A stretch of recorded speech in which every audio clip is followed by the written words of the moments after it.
friend and went distant. Yep, phantom in the ghost superstition. Nessly has so many disappointing verses, dude.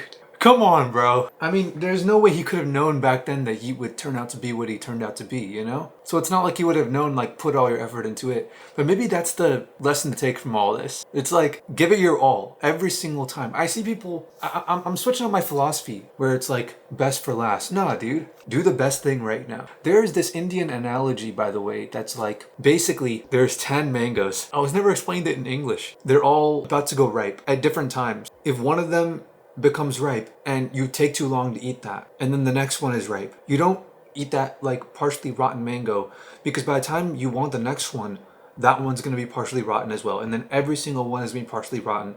And instead of eating 10 partially rotten mangoes, you'd rather eat 9 ripe mangoes.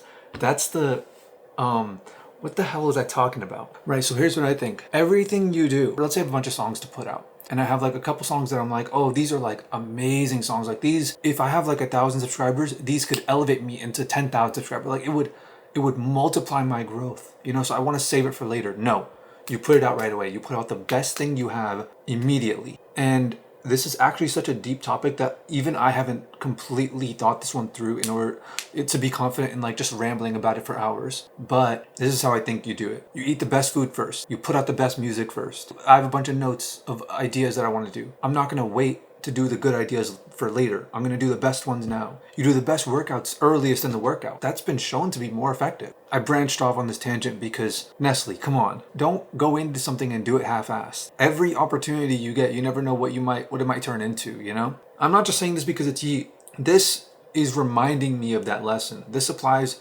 across the board, because we're going to probably hear a lot of other bad features, not just when we react to yeat, but like with so many other people. So everyone has bad features. And I'm like, come on, man.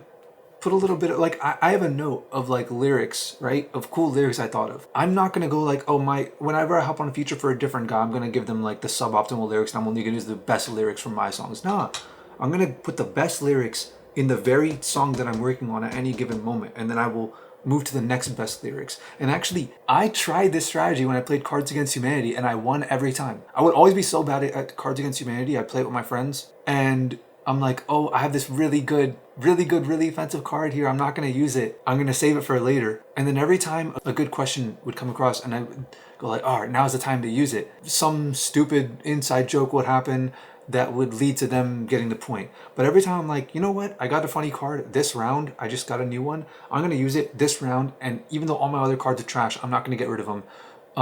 And then maybe an opportunity for them will come up later, hopefully.